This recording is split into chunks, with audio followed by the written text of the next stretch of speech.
Hey, what's going on, everyone? Saturday, September 6th, 2025, night before the first main slate for this 2005 NFL football season. My name is Bradford Best, and tonight I'm just going to go through the 12 games, talk about what plays that I like. I'll keep my plays, my thoughts primarily for DraftKings, but I'll share some FanDuel thoughts as well. Before I get started, let me make sure I share this. Let me make sure I share this in the Facebook group. Let's see, share Facebook group.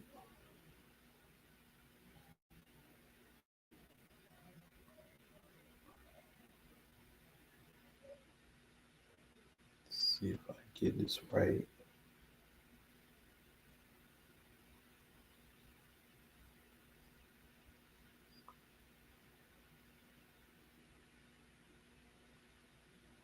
All right.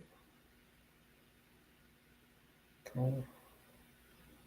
Test these comments out.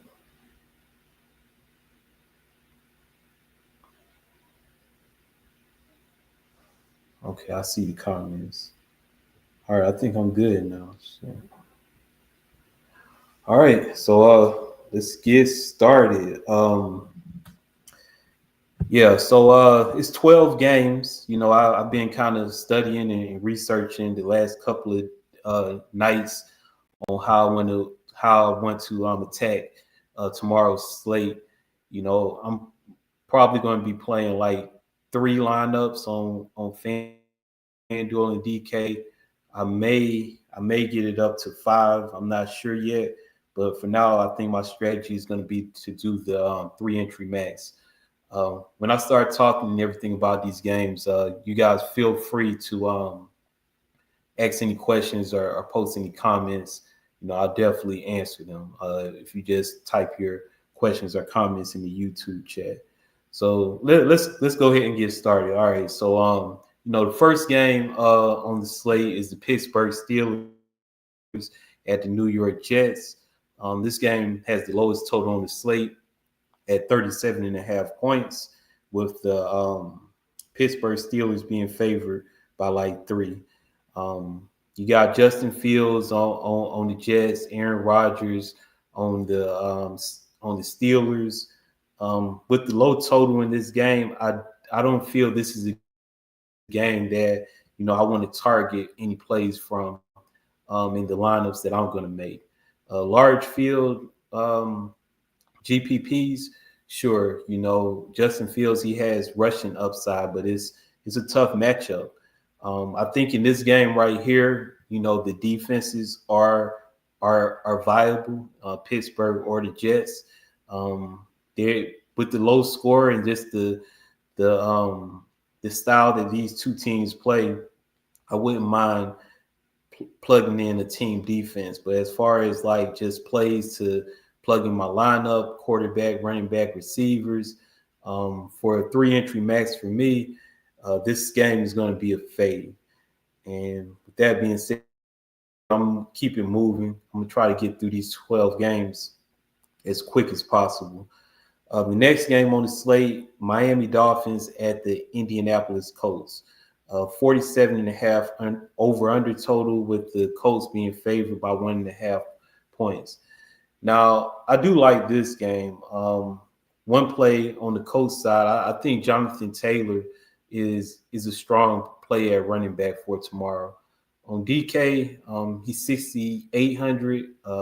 FanDuel, I think he's 82 or 8,300. Taylor is he's like a top tier running back, and he's shown in his career that he can have big games. I was looking at the last couple of games towards the end of 2024. He had games where he had like 30, 32 carries. It's in an indoor stadium. Now, the Miami Dolphins last year, they were good versus the run, but the Colts, they're at home, they're favored. If they're going to score some points, they got Daniel Jones as the quarterback. I think it's going to be Jonathan Taylor. So, I do like him as a running back play. I think he's very much in play. Outside of Jonathan Taylor on the Colts, I'm not really looking at anybody else on this team. I know they got Jones and a receiving core of Michael Pittman and Downs, but I'm just not intrigued by anything else on their offense. So for me, it's Jonathan Taylor. Now on the Dolphins side, Tyreek Hill is interesting. Prior to last season, he's been known he can like break the slate wide open, with his speed and he always has like a high ceiling. And it's interesting on DK, he's kind of underpriced compared to what we're used to seeing. He's 6,700, so that's a value price for him. So I do think Tyreek Hill is in play because he can take the top off of the defense and put up massive number of fantasy points on any given slate. I don't know if he's becoming old and washed up at this point, but yeah, Tyreek Hill, I definitely think he's in play. I can't remember his FanDuel price right now, but I was just looking at DK. He is about 6,700. In addition to Tyreek Hill, Tua Tagovailoa, he's below 6,000. I think he's 5,800. I think you could play him in large field GPPs as well. But I think the main thing I wanted to emphasize is, Tyreek Hill is in play. Now, at running back, you got Devon Achane. They was talking about he was going to, possibly have like an injury or something, but he got cleared over the last couple of days. Now, he's 80, I think 8,200 on FanDuel. Let me see if I can find that DK price. And on DK, he's 6,900. He's a slate breaker too. He's a big play guy. They don't have Raheem Mostert anymore. They got a rookie running back as their backup, Ali Gordon. But Hill and A-Chain, they are big players, and they can, they always have high ceilings because of their speed and being on that turf. It wouldn't surprise me if either one of them have like a big game. So I think those are definitely the plays that you want to consider from that game right there. Let me see. I'm going to go to the next game. All right. So the next game that we have is the Carolina Panthers at the Jacksonville Jaguars. 46.5 over under total, with the Jacksonville Jaguars favored by 3.5 points. Probably my favorite running back play on the slate is in this game right here. Travis Etienne, 5,400 on DraftKings. I want to say like 6,100 on FanDuel. But ETN, he's going to be my top running back play. He's a good price, and I know it was last season, but last season the Carolina Panthers, they ranked last in defending the run. They're at home, they're favored. It's just a lot to like about ETN and his price. His salary will open up space for you to pay for other pieces. So Travis Etienne, I love him on tomorrow's slate. I guess Trevor Lawrence and Brian Thomas, they're in play. But again, I'm playing the 3-entry max format. I don't think I'm going to get to them. But Etienne, he definitely will be in one of my lineups, if not all of my lineups. And that's probably all that I like on the Jacksonville side. On the Carolina side, I do have interest in Chuba Hubbard. Last year Jacksonville struggled against the run, and there was a lot of weeks last year with Chuba Hubbard. You'll find him in the winning lineup. He's at a value price, not a value price. He's at a fair price on both sites. DK, he's 6,000. If he get in the end zone, if he get loose for some yards, he could be a strong play. So I do like Chuba Hubbard. I wouldn't go to Bryce Young and the rookie from Arizona and Leggett. I think those are like 150 max plays. They could be sneaky. They should be low owned, but I'm not going to get there. But I do think Chuba Hubbard is a interesting play at running back. There's a lot of good running backs on the slate for tomorrow. I think Hubbard is in play. But from this game, my main takeaway is that Travis Etienne, he's like my top running back on the whole entire slate. I like the matchup. Now I know we're still waiting on some injury news or whatnot. That could change things, but as of right now, Etienne, I definitely plan to have a lot of exposure to him. Next game on the slate, New York Giants, Washington Commanders. Commanders are 6-point favorites at home. On the Giants, don't really have any interest in anybody on the Giants. Maybe Malik Neighbors is a one-off in large fields. Washington, Daniels had a great rookie season. They do have Deebo Samuel. I think their running back situation over there is unclear with it's like three guys. It's like Eckler, Merritt, and McNichols. It's too hard to figure out, so I kind of want to stay away from that running back situation. I think that the Giants will have an improved defense this season with the guy that they drafted from Penn State. They got a couple other guys on their front line. I can't remember the names right now, but I think this could be like a defensive game. So I'm not really targeting plays from this game. Like I said, of course, Jaden Daniels could go off, but I just think this is, considering relative to the slate, this is not a game where I'm looking to target any plays. Go ahead and move on to the next game. Got the Cincinnati Bengals at the Cleveland Browns. This game has a very high total at 48.5, with the Bengals being favored by 5.5 points. Now, Cleveland Browns, for me, I have no interest in any Cleveland Browns. I just don't see the upside for any of their players in this matchup.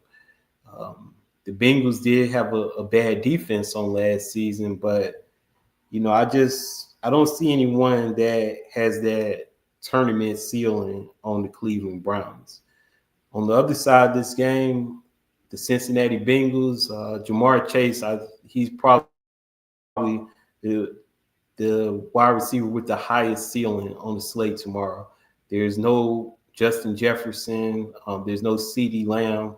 So I think Chase has the highest ceiling. The Browns do have a good defense. So, the Bengals could be contained, having to deal with Myles Garrett on the rush. But Jamar Chase, I feel like in tournaments, he's someone that, I really want to get to. Just the high volume targets, the touchdown equity. He's 8,100 on DK. I think 9,200 on FanDuel. But because of his upside, I think he's a great tournament play. And there is some value that I see on this slate that will allow you to get to him. As far as Joe Burrow, he's okay. He's viable.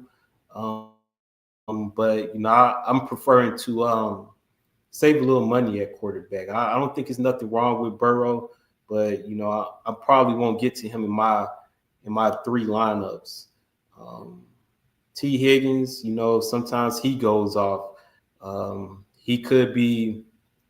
Well, I would use T. Higgins in a double stack with Chase, Chase and Burrow doubles. I mean Chase and Higgins double stack with Burrow. Um, so I think the main thing, like I'm not playing 150. I'm keeping it simple to start off week one. I don't have access to any optimizers at this moment for NFL, so I'm just going to try to lock in on three entries. So Jamar Chase, that's the main piece that I want to try to get in my lineups where it's feasible. I do think that Cincinnati's defense could be in play. Maybe they're maybe they're improved this year because last year they was bad. But that's all I got from this game. Next game, Las Vegas Raiders at the New England Patriots. 44.5 over under total. Patriots look like they're favored by 2.5 points. This game is where I think that there is potential value for DK specifically on the Las Vegas Raiders. So the news came out either yesterday or the day before that Amari Cooper, he retired. So on the receiving core for the Las Vegas Raiders, like they got like four receivers, but like on the depth chart, the guys that are top three are Jacoby Myers, Dante Thornton, and Trey Tucker, according to the depth chart. And Thornton is 3,600, and Trey Tucker is $3,100. For me, I think I'm gonna take the risk on DK and just try to take that value with Trey Tucker at 3,100. Nonetheless, tomorrow morning there's other stronger value that opens up because there are a lot of players that's questionable and game time decisions that could definitely change the outlook of the slate. But Trey Tucker, I know I've played him a few times on last season and he disappointed, but I'm willing to take that risk at 3,100. He should be the second or third receiver on the field tomorrow. The other guy, Thornton, is a rookie. I'm not sure where this Jack Beck guy came from, but he probably number 4. But hey, Trey Tucker, I'm going with that value. Now, Brock Bowers, 6,500. I think he is the best tight end on the whole slate. I think really at the tight end position, when you construct the lineups, you either stack a tight end with your quarterback, or you pay up for Brock Bowers or McBride for Arizona. Maybe you could throw the Detroit Laporta guy in there. But Bowers, like if you can fit him in with some value, he's excellent. Now, it is a new quarterback with Geno Smith, but Geno, he's a veteran, so he knows how to get the ball to the playmakers. So that's my thoughts on that. Ashton Genty, I'm not going to play him this week, on the road, New England. Defensive-minded team with the coach Mike Vrabel. So Ashton Genty isn't someone that I'm looking to get to this week. On the New England side, I'm going to have to say they're a fade for me. I know that Drake May, he showed the ability to get production on the ground on last year. I know they got Travion Henderson, who did well in the preseason, but I just don't think it's a lot of upside from the New England side of things. So, New England, they're going to be a fade for me. But the key thing that I wanted to point out for me in this game, DraftKings specifically, as of right now, it could change in the morning, but Trey Tucker at $3,100 for a wide receiver, I like it. I think he's underpriced. I'm going to keep it moving. Next game, Arizona Cardinals at the New Orleans Saints, 43.5 over-under total, with the Cardinals being favored by 6.5 points. On the Saints side, Alvin Kamara, he's in play because of just the dual threat of getting it done on the ground and in the receiving game. Those catches, they come up big for you on DK. He's only 6,300, which seems a little low for him. So I do think I do like Kamara, but I'm more interested in the Arizona side of this game. I do like Kyler Murray. The stack of Kyler Murray and Marvin Harrison Jr. Harrison Jr. He's at a low price on DK at 5,500. Kyler Murray is 6,400. The Saints, they were very, very bad versus the run on last season. So I think there's a lot of rushing upside for Kyler Murray on tomorrow. He likes to run around because he's so short. He can't really stand in the pocket and make a pass. He always got to run outside the pocket. But that could bode well for fantasy purposes. So yeah, I like Kyler Murray. I like Harrison Jr. I like McBride as part of a stack with Murray. So I like those two. And I think James Conner is very much in play as well. He's at a great price, 6,100 on DK. I think 7,500 on FanDuel. But if you're ever watching, James Conner play, he's a guy that goes hard. Like, he goes hard. Like, he gets it done. The only thing that kind of hold him back from getting touchdowns is sometimes Kyler Murray get those touchdowns around the goal line situations. But James Conner, I think he had like 1,000 yards rushing last year. And when you consider his salary price, definitely someone that's strongly in play. So Arizona with a 25-point team total at a dome on the turf indoor stadium. They're a team that I can see doing well tomorrow, and I will probably, have exposure to them in one of my 3 lineups. I will mention that maybe Chris Olave running it back as part of the game stack with the Arizona pieces. I think that's a viable option as well. I don't know how much I believe in Spencer Rattler. They have a rookie in the waiting, Tyler Show or something like that. But I just think this is a game where Arizona could do very well. So I'm definitely strongly considering having exposure to them. Now, this next game is my favorite game on the slate, and I might be a little biased, because I am a Falcons fan. But the Buccaneers at the Atlanta Falcons, 47.5 over-under total, with the Buccaneers favored by 1.5 points. I think this is the best game on the slate. I like both sides of this game. So let's start off with the Falcons side. Michael Penix, 5,600 on DK. I think mid 6,000s on FanDuel. I think he's underpriced. I think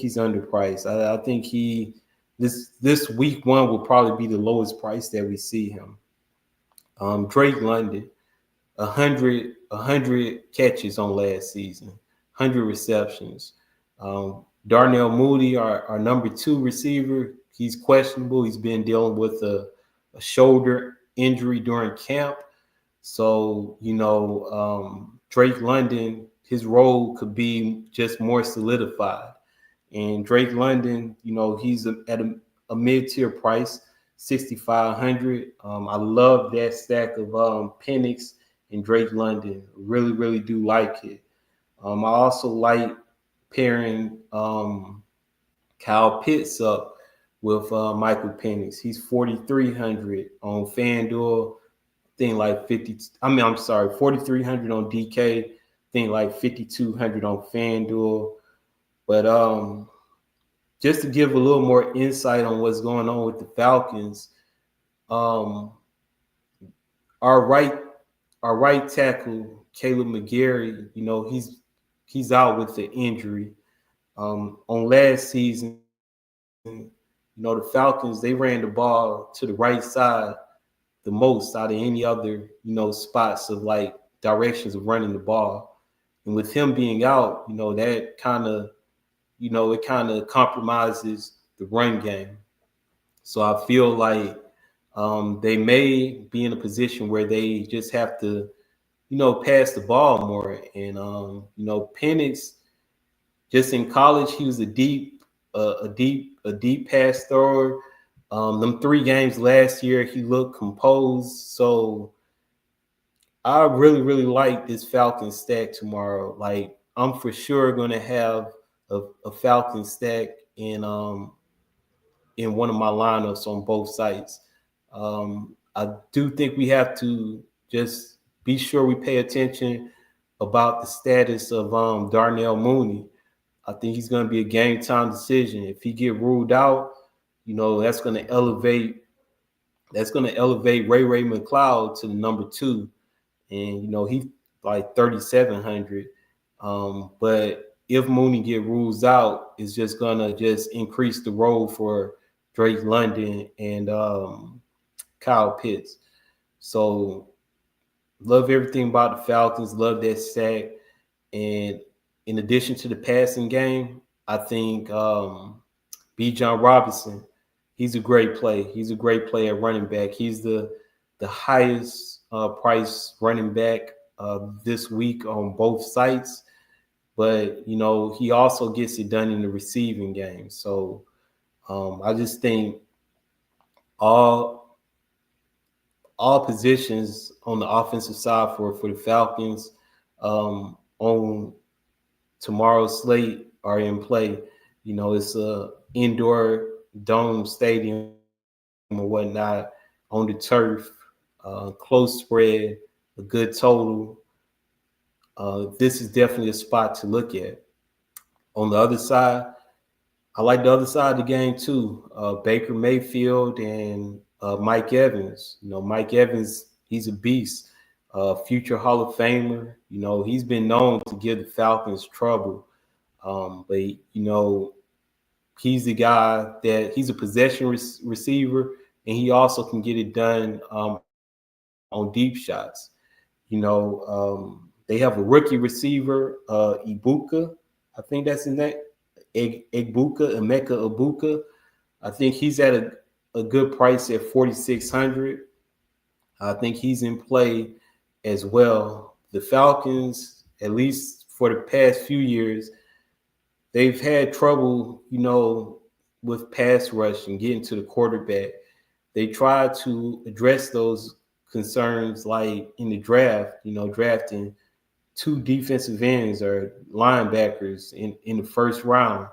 So, maybe it changes this year, but we have to wait and see. But Tampa Bay, they're in a great spot too. So yeah, Baker Mayfield, Mike Evans, Emeka Ibuka. I'm gonna have a game stack of this game on both sites. Both sites. I'm gonna have a game stack on both sites. I like both sides of it. It's a close spread. I definitely think this is a game that I want to target. So that's my thoughts on this game. My favorite game. All my favorite plays are in that game. Good prices. Like it's a lot to like in that game. And let's go ahead and keep it moving. Tennessee Titans at the Denver Broncos. 42.5 over under total. total. Broncos favored by 8.5 points. Tennessee, I really don't have any interest in any plays. They're going up against a very good Denver Broncos defense, so they're going to be a fade for me. On the Denver side, I think that's going to be a fade for me as well. I like Denver's defense as a play. The running back situation, I'm not clear on. They have J.K. Dobbins, and they have the rookie R.J. Harvey, and they also have the guy that they had last year, Jaleel McLaughlin. I'm just not sure. This is J.K. Dobbins' first year with Denver. The rookie just got drafted, so I don't really have a lot of clarity on that. So it's something that I kind of want to stay away from. So this game is just something that I'm not looking to target. Next game on the slate, San Francisco 49ers at the Seattle Seahawks. 43.5 over-under total. The 49ers are favored by 1.5 points. So the big thing in this game is Christian McCaffrey. They put him out as questionable, listing him as questionable. Had all preseason, all training camp, and he's listed as questionable. I just really don't understand that. But they did give Brian Robinson Jr. in a trade a few weeks ago. It makes me feel like they kind of already knew that, he was kind of dealing with an injury. So, again, I'm playing 3 lineups tomorrow. I'm just going to take a stand, and I'm going to fade Christian McCaffrey. I don't have time to deal with, whether he's healthy. They want to put it. He said he feel fine and he's ready to go, but they listed him as questionable. I don't really have time for those games, so I'm fading Christian McCaffrey. Now, if somehow he gets ruled out, then Brian Robinson Jr. probably is going to be somebody that's in play. Their receiving core is no more Debo. Brandon Ayuk is still hurt. So you have Juwan Jennings and Ricky Pearsall. They're both below $5,000. So those are good salaries for them, at least on DK. I can't even remember their FanDuel salaries. But, again, I'm just fading this game. Seattle side, I will say that JSN, Jackson Smith and Jigba, he could be a strong play with no DK Metcalf. However, I'm just not a Sam Darnold fan. I don't believe in him. So you got to have somebody pass you the ball. So for me, ultimately, again, I'm speaking from the standpoint of, running like 3 lineups. This game right here is going to be a fade for me. I got like 2 more games and I'm going to be finished with this. Whoever watching right now, if you got any comments, type your comments down there. Let me know what you think. So you got Detroit Lions at the Green Bay Packers, 47.5 over under total. The Green Bay Packers are 1.5 point favorites. So this game is important because like the Packers, they got like 3 people listed as questionable. I want to say Jordan Reed, Dontavian Wicks is questionable. And then there's another guy that's questionable. I think like their 4th or 5th string wide receiver. And then Christian Watson, he's out. So that's like 3 to 4 guys that could be out. And like if all those guys are out, then that opens up a lot of opportunity for their rookie, Matthew Golden. So I think you just have to definitely want to monitor and pay attention to this Green Bay receiver situation because all they like Golden, he could be like have a high usage role if all these questionable guys get ruled out. And I was looking at statistics from last season. Detroit, they gave up a lot of a lot of passing yards last year. They were good versus the run, but they gave up a lot of passing yards. So for that reason, I do like Jordan Love. But it's just hard to know who to stack them up with because, like, again, it's like three, four, maybe five different receivers that he could throw to. And then the tight end, he throw it to the tight end sometimes. Jacobs could get involved in the receiving game. So, yeah, I like Jordan Love, but, again, it's kind of hard to pinpoint who to pair him up with. You know what I'm saying? So, yeah, if you have a better idea on who to pair him up with then yeah. Hold on, I gotta send a text.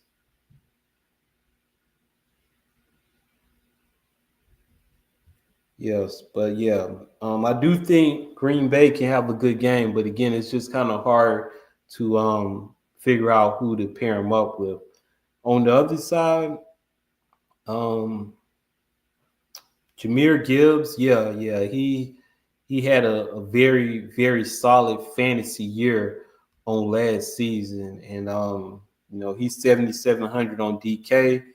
Um, has blazing speed, can get it done receiving as well as on the ground. He does shares carries with David Montgomery, but even with sharing those carries and usage, a lot of weeks, Jameer Gibbs can get it done. So I don't mind him. I probably won't get to him, because I'm probably just going to try to at least on DK, you know what I'm saying? Just try to, get the value that I can find and use stacks. But he's definitely someone that's going to be in play. Amon-Ra St. Brown, all pro or Pro Bowl type receiver. You could play him. But I'm not really that high on this game. But the Detroit games, they at least last season, a lot of them was going off. And the last game on the slate, Houston Texans at the Los Angeles Rams, 43 and a half over under total with the Rams favored by 2 points. So I do think there is some potential value in this game. FanDuel specifically. Nick Chubb, he's 5,400 on FanDuel, 5,200 on DK. But on FanDuel, where they have, like the highest running back, like 88, 9,000 or something like that, I think Chubb is underpriced for his role. I think, Chubb, like he's priced as the backup. Because I think when the player pool, first came out, they didn't know Mixon was going to be out, for the first few weeks. So I know it may seem like Chubb is washed, but I think for that price, specifically on FanDuel, Nick Chubb is someone that I want to have exposure to. I don't think I want him on DK because they already got like a lot of running backs at a low price or around their price range on DK. But on FanDuel, I think Nick Chubb is an excellent value player running back. It's a tough matchup, but if they get in that goal line area, he's someone that can, get a touchdown, and touchdowns are valued more, on FanDuel compared to DK. Nico Collins, he's viable. He's the top dog. There's no Stephon Diggs. Tank Dell is still hurt. CJ Stroud, I know he's from Cali or Los Angeles, so he may try to show out tomorrow. So yeah, Nico Collins, he's in play, especially if you're one of these people that play, can play 150 lineups or so. So yeah, he's in play. But I think the main thing that I wanted to emphasize from this game, site specific, Nick Chubb, I think he's a great value play at the running back position. On the other side, Houston, like Houston, they got a good defense. So I'm not really that enthused about Kyron Williams tomorrow. I know he can get busy, but you know, I just think there's other ways to go at running back. Puka Nakua, Devontae Adams. I think both of those guys are in play. Matthew Stafford. I know he's been battling the back injury during training camp, but he's a gunslinger. He be throwing that ball. There's no more Cooper Cup, so it's probably going to be one of those two, Devontae Adams or Puka Nakua. I could see one of them, going off and having a pretty solid fantasy day on tomorrow. And with that, that's the last game of the slate. Quick overview, summary, if you will, of like what's my strategy on tomorrow.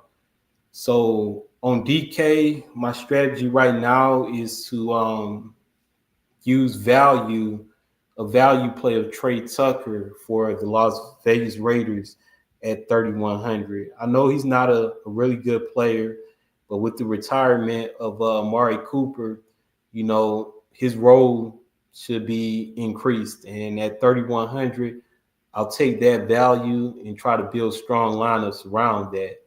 The way that I was going to try to build it is focusing on that Falcons and Buccaneers game. I love that game, both sides. So that's one spot that I'm looking at. I think I mentioned I like the Arizona spot, even though Kyler Murray, I pick him a lot, and he's messed me up a lot. He's helped me win some. I like that spot for Arizona.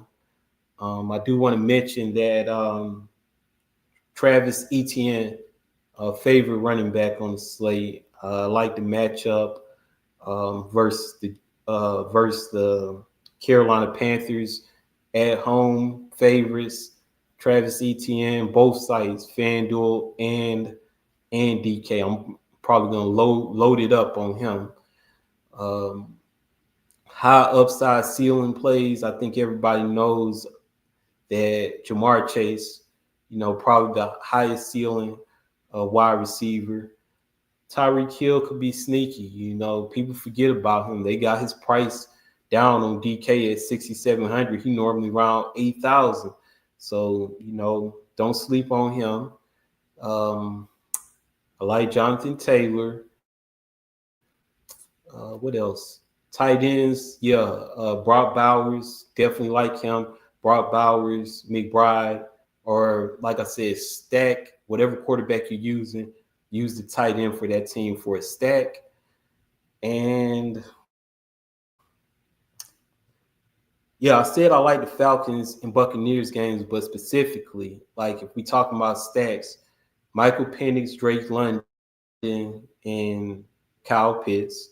And then on the other side, Baker Mayfield, Mike Evans, and Abuka, whatever the guy name is from Ohio State. And then lastly, like I just mentioned when I went over the last game, uh, Nick Chubb value on FanDuel 5,400. I think that's great value. And also, you always have to remember this when playing NFL DFS. Pay attention to the injury statuses because those injury statuses they can change your slate. And off the top of my head, the Green Bay wide receiver situation, you want to pay attention to that. Like 2 or 3 guys are questionable. It could change things over there. Darnell Mooney, Falcons number 2 receiver, game time decision. Pay attention to his status. Um, of course, Christian McCaffrey. Want to pay attention to his status because he's officially listed as questionable. And I think those are the main injury concerns that I can think of off the top of my head. And with that being said, that I'm gonna close it out. That is week 1 tomorrow for another football season. Thank you guys who tuned in. check me out. This will be posted in the group. If you missed any of it, you can listen to all my plays from each game. But I'm excited about this upcoming season and excited about just watching as a fan and also as DFS. I'll try to start putting these videos out every week, but I'm not going to keep running my mouth. Again, thank you to everybody that tuned in. Y'all know what my motto is. Count the wins as blessings. Losses teach lessons. Good luck to everyone on tomorrow. Hope everyone have a safe night, good weekend, and be blessed watching football tomorrow. Good luck. Catch y'all on the next time. All right.